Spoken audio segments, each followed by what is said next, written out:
अभी हमने दो इंपॉर्टेंट पावर्स के बारे में जो है वो कवर किया कि राज्यसभा की दो इंपॉर्टेंट पावर्स होती हैं जो राज्यसभा को आर्टिकल 312 और आर्टिकल 249 के तहत जो है वो मिलती हैं। तो आर्टिकल 312 के तहत राज्यसभा को स्पेशल पावर दी गई है कि अगर राज्यसभा को लगता है कि हाँ भाई ये हमारे नेशन के इंटरेस्ट के लिए इंपॉर्टेंट है तो Rajya Sabha all India services create करने का रेजोल्यूशन जो है वो ला सकती है या ऑल इंडिया जुडिशियल सर्विसेज को क्रिएट करने का रेजोल्यूशन ला सकती है। उसके लिए राज्यसभा को कुछ नहीं करना पड़ेगा, एक स्पेशल मेजोरिटी जो है वो पास मतलब स्पेशल मेजोरिटी के थ्रू एक रेजोल्यूशन पास करना पड़ेगा। और स्पेशल मेजोरिटी का मतलब होता है 2/3 प्लस वोट्स, राइट, कि जितने भी मेंबर्स हैं उसके 2/3 मेंबर जो है वो वोट दें। फिर ये तो हो गया ऑल इंडिया सर्विसेज से रिलेटेड। तो आपको सिंपल सी चीज ध्यान में रखनी है कि ऑल इंडिया सर्विसेज या ऑल इंडिया जुडिशियल सर्विसेज जो हम लोग को देखने को मिलती हैं उसको क्रिएट करने के लिए इनिशिएटिव जो है वो राज्यसभा उठा सकती है। और आर्टिकल 249 के तहत हम लोग को देखने को मिलता है कि एक स्पेशल मेजोरिटी के थ्रू अगर एक रेजोल्यूशन पास कर दे राज्यसभा,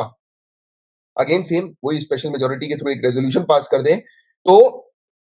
जैसे कि आपने 7th शेड्यूल जो इंडियन कॉन्स्टिट्यूशन का है उसके अंदर पढ़ा है कि एक यूनियन लिस्ट होती है, स्टेट लिस्ट होती है, कॉन्करेंट लिस्ट होती है, या फिर लिस्ट 1, लिस्ट 2, लिस्ट 3 हम लोग को देखने को मिलती है।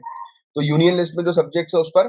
सेंट्रल गवर्नमेंट कानून बनाती है, स्टेट लिस्ट पर जो सब्जेक्ट है उस पर स्टेट गवर्नमेंट कानून बनाती है। तो अब देखो ये जो स्टेट लिस्ट का जो सब्जेक्ट है तो राज्यसभा को लगता है कि नहीं यार स्टेट जो है वो सही तरीके से स्टेट लिस्ट के किसी पर्टिकुलर सब्जेक्ट पर कानून नहीं बना पा रही है, तो वो पावर जो है वो राज्यसभा पार्लियामेंट को दे सकती है। यानी कि सिंपल शब्दों में स्टेट की पावर जो है वो कुछ समय के लिए हटाकर पार्लियामेंट को जो है वो दी जा सकती है अगर राज्यसभा चाहे तो।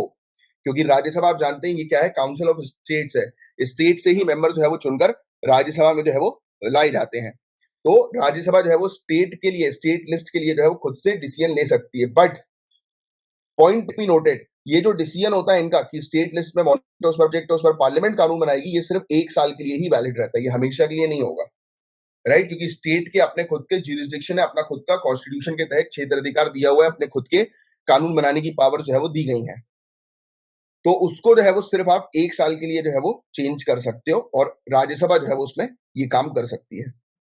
इसके अलावा राज्यसभा की पावर के बारे में बात करें, जैसे ऑनरेबल प्रेसिडेंट को रिमूव करना, सुप्रीम कोर्ट, हाई कोर्ट के जज को रिमूव करना, election commissioner, chief election commissioner को रिमूव करना, कंट्रोलर एंड ऑडिटर जनरल को रिमूव करना, तो ये पूरी पावर्स भी जो होती हैं वो राज्यसभा के पास होती हैं, जैसे कि लोकसभा के पास हम लोग को देखने को मिलती है इक्वल पावर। तो ये कुछ पावर्स हैं थोड़ी बहुत जो आपको थोड़ा सा ध्यान में रखना है, इंपॉर्टेंट पावर्स जो राज्यसभा एंजॉय करती है।